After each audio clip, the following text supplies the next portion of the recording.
Tony Taylor. Tony runs CW4 Fitness, and he is going to give you a talk on how he got into the fitness business, but also how you can get rid of your Christmas bulge and keep it going throughout the not keep the bulge going, keep the fitness regime going throughout the year. Throughout the year. So after Anne's Chocolate Day on the 7th of February, go to Tony. Good morning. Are we all live? You working? Can you hear me okay? Yes. Okay. I was given this gig or this talk back in March 2014. So I had a lot of time to think about the title for it. I've had a few changes and eventually came up with the title of Growing Old is Not for Sissies. So that is the title. So what I'm going to do first of all, I want to just gauge the energy in the room here today. So obviously my name is Tony. You collectively call U3A. So I'm going to say good morning U3A. You're going to say good morning Tony, hopefully. So here we go. Good morning U3A. Good morning, Tony. Pretty good. Now on a scale of 0 to 10, where 0 would be the enthusiasm when you got out of bed in the morning, and 10 would be where you're just won the lottery, it's about a 4. So, I want you to do me a favour. Can you all stand up? And unfortunately, this session is going to be a little bit up and down, I'm afraid. Not all the time, but a little bit. So, what I should do now, anyone here done yoga before? Yoga, anybody? Okay, in yoga they teach you to do something called belly breathing. So, we're going to do it now. It's very easy. What you're going to do is basically put your hands on your belly here. And what you're going to do, most of us tend to breathe through our mouths. You don't get the best breath through your mouth, you get the best breath through your nose. So the idea is to seal your lips and break a deep breath in through, not yet. And what you must do when you breathe in, try and breathe in for the count of 3 and breathe out for the count of 6. So when you breathe in, you push your stomach out, your diaphragm goes down, and you also try and expand your ribs as well. Because in between your ribs there are muscles called intercostals, and you're exercising these deep muscles. So breathing in itself is exercise, especially when you do it as a belly breath. So, are we all ready? I like to close my eyes when I do this, because I can get a bigger breath. So we're going to take 3 breaths, in for 3, and out for 6. So let's go for it. So, first one.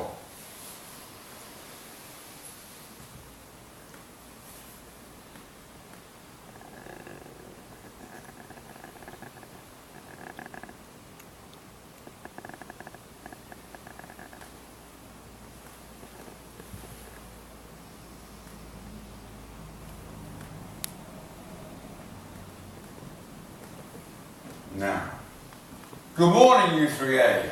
Good morning, Tony. One more time. Good morning, U3A. Good morning, Tony. That's about 7. Sit down. So you feel a bit more relaxed. That relax me. It's my first time doing this sort of presentation, so it's going to help relax me as well at the same time. So, today, it's in 6 sections. It's first of all about me and the aim of today's talk. It's about the aging process, which is what happens to your body when you get old. Some people say, I don't want to know about that, but you're going to hear about it today. Next is government statistics, what the government puts out about exercise and what we should be doing. Next is what I think I do as a job, what my real purpose is. Next is how we train you, and we're going to have some, I've got some people here who I'm training, but they're going to come on and do a little demonstration right at the end of the session. Show what we actually do with people when they come to my sessions. It's different to anything I've done before. And finally, why we do it. And at the end, if you want to ask some questions, then please do. But first of all, I guess, would you agree with the following statement? That in your first age, I would say, is learning. So you're at school, you're at university, you're learning. So you can agree with that. In your second age, you're earning. You're out there building a career, building your homes, bringing your families up. Obviously, it's not about you, it's about your family, it's about your house, paying the mortgage, so you're earning. The third age, we're here today. Well, I put a question mark on my notes, because it can be anything, I suppose, can it? It's what you make it, I suppose. You obviously have dreams about doing things you want to do when you get older. But the thing that you want to do, you need energy, you need to be fit, you need to be strong. So, like I said, the aim today is to get you thinking about really what you'd like to do if you had strong legs, strong hearts, strong muscles. What could you do? What have you not been doing? What you put off? You maybe played badminton before, you don't do it anymore. So you could try to think a bit bigger. Think about things what you could really do. Because believe it or not, if I told you this, if you did sign up for my program and did twice a week, 30-minute sessions twice a week for 6 weeks, I will guarantee you will feel 10 years younger. And if you don't feel that, I'll give you money back. Because I can believe I can get you fit. The system we do is amazing. And obviously, it's not I invented it. It was invented by some guys in America. A guy called Dan Ritchie and Cody Spire, who've been doing this for 40 years in America. They're both PhDs in their relevant exercise profession. And they've been training people like you for a long, long time, and they know what they're doing. And I bought into their program about a year ago. But, like I say, I'll talk about it later. First of all, a little bit about me. I'm nearly 59. I'm 59 next month. I've been a business owner. I've been in business 30 years. I have a golf business selling golf gear or golf equipment online and through retail shops. I sold it in 2010. And some of you may know when you retire, sometimes like fall on the edge of a cliff. You think, what do I do now? Because my phone was ringing like crazy when I was at work, and suddenly stopped ringing. I think, oh, this is weird. Suddenly all stopped. What do I do now? So, did some DIY. Wasn't very good at DIY, but I learned to do it. I sat on YouTube for about 6 weeks looking how to build some decking. Eventually, that's it one day. I bought a decking and I did a decking. It took me 3 months, a job to do, and then one professional, but I enjoyed doing it. Finished that. What do we do now? So, throughout my career, I've always been very sporty. Obviously, I golf business and I play golf. Great combination. And usually I took cycling. So, I love my cycling. So, I've always been sporty. But all my life, I've been plagued with bad backs. For years and years and years, I had bad backs. Spent thousands on physios, chiropractors, everything. I could punch to the lot. Until one day I was in this reception, went from my next point of the physio, whatever it was, and the receptionist was talking, I got to know after a while. So what you should do is go and see my brother's wife, who ran something called Physio Core in Bowden, in Altrincham. So I thought, I'll do anything. So I thought, I've never done preventative methods, exercise before, where to go and do something to build muscles up with your core muscles, and that's really what protects your back, is your core muscles. So I did this for 12 months, and that was 4 years ago. I've never had an incident since. So, something in this. So I thought, right, I'm going to train, I'm going to get qualified to teach blokes like me to get fitter. Because blokes don't normally do it, ladies seem to do the exercise. Ladies, I don't know why it is, but ladies seem to switch on more than blokes somehow. Blokes go in their sheds and do things in their sheds, and women go for coffees and talk to each other and do exercise. Blokes don't do it, so I thought, I know 20 blokes in my village, and that was 3 years ago. 10 blokes, I'm still training them now. And it's called Core for Men, it's called, that's my name for it. It's called Core for Men. Just give me a second.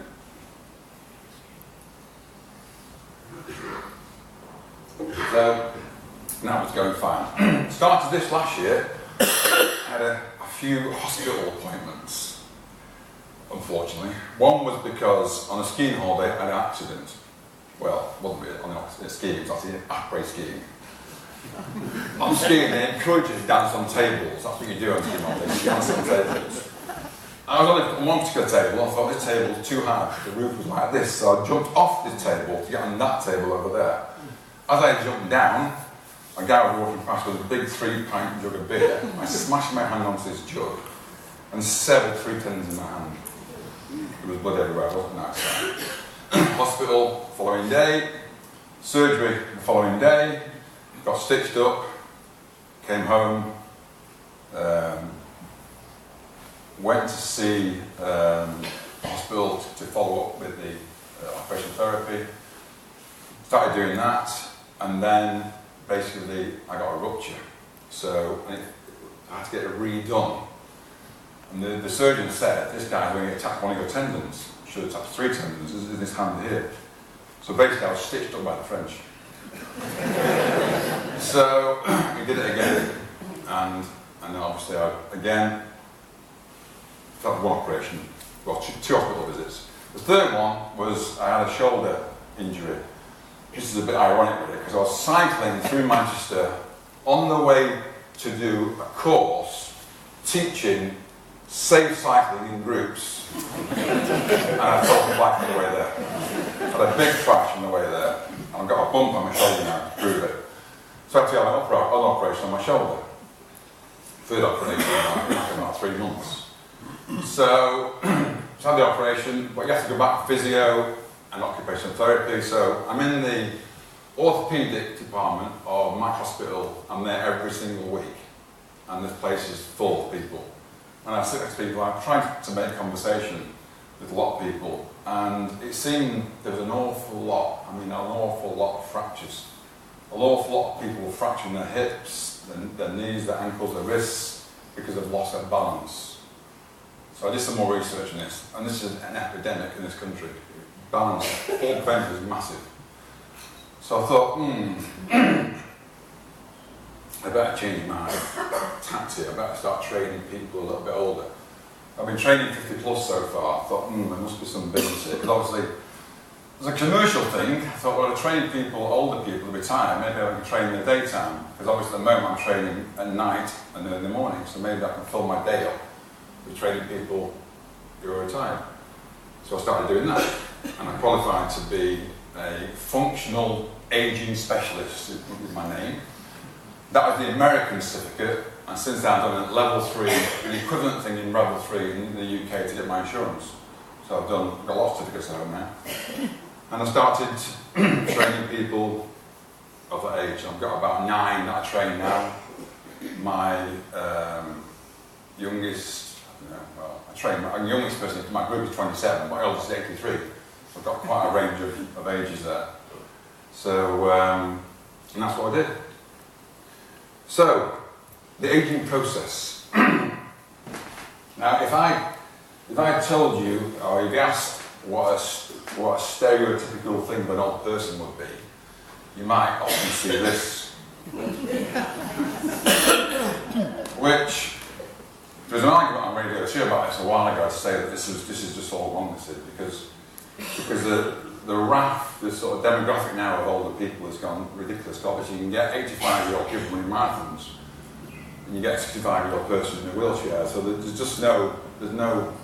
When is old? When does middle age stop and old age start? I have no idea anymore. Because 60 is the new 40s, 70 is the new 50, and all this sort of stuff. So what is old age anymore? I just don't know anymore. But that is, to me, is that sort of, you ask a young person what that means. It means that it's an old person. It means he's slow. It means he's got a bad posture. Obviously he's got a stick. He's probably maybe not quickest. No, but the sign designed to show drivers, I guess, that around the corner there could be a slow person crossing the road, so beware, because they're moving at a slow speed. But I don't know.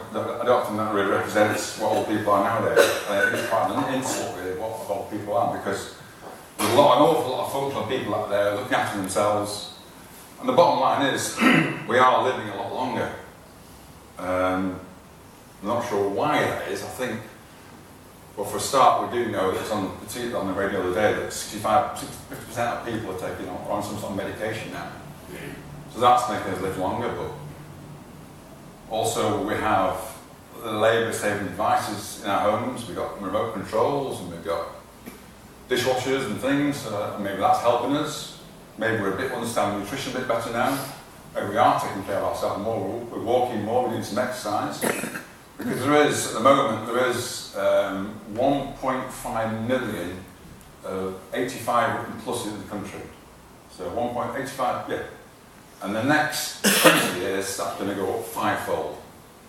So there's going to be, 7 million people over 85 years of age. So, but the quite big question about that is quality over quantity. Because obviously you can live to an old age, but it's a question, are you living your life, or are you dependent, are you frail? is someone looking after you, or you're looking after yourself? Because, you know, if you give an idea of the big question, would you like to live to 100 and live your last 10 years dependent and frail, or live till 90 and basically do what my grandfather did, which basically is a very active person, incredibly active. He sweep people's drives when it was snowing and leaves, and take my grandchildren out and walk for miles and miles and miles in all the weathers. And he went to bed one night having a big meal, a little shot of whiskey, and he was found dead in his bed. He thought he obviously died in his bed, hopefully pain-free, but his body had worn out. And there's a difference between wearing out and rusting out, because that's what Dolly Parton says. I want to wear out, not rust out. Because obviously you can get a car sat on the drive, never being used, ever getting used, will just rust eventually. It won't work. So there's also, you don't use it, you lose it. So, you know, you really must think about that. So, and we are, like I say, growing old enough for sisters, we've got lots of conditions. Arthritis, there's 10 million people in the country with arthritis. Arthritis is basically inflammation of the joints, painful joints, stiff joints, and it sometimes puts people off doing exercise. I went to a house the other day and knocked on doors occasionally, talk to people and say, no, my husband came out, no, my wife, I don't do it, I ride a bike, and my wife can't do it, she's got osteoarthritis. I train a lot of people with osteoarthritis. You know, some people say that the pain of moving a joint is less than the pain of not moving it. So that's not really, and obviously I know how to adapt exercise for people who've got these problems. Another problem is osteoporosis, it's basically porous bones. It seems to affect ladies more than men. You know, the menopause, it seems to, it brings on brittle bones. So again, if you do fall, you know, there could be some, if you've got brittle bones, there could be some fractures going on there. And if you aren't already sedentary, and you do fall, then what's going to happen when you come out of hospital? You're going to be more sedentary. So it's not a good situation to be in. It seems that a lot of people are hypertensive, you know, people on drugs for blood pressure stuff. You know, the heart is a muscle. And you must work the heart, you must get out of breath sometimes. Getting out of breath is important because obviously you're pushing blood through the arteries. If you don't do that at a regular thing, the arteries get all hard and stiff and put pressure, and that's what it is basically, putting pressure on the blood. So you really must try and work at a rate that you get out of breath. Not ridiculous, but you can build it up. And muscles, this is the biggest one I think, because there's something called sarcopenia, which is the Greek word for poverty of flesh.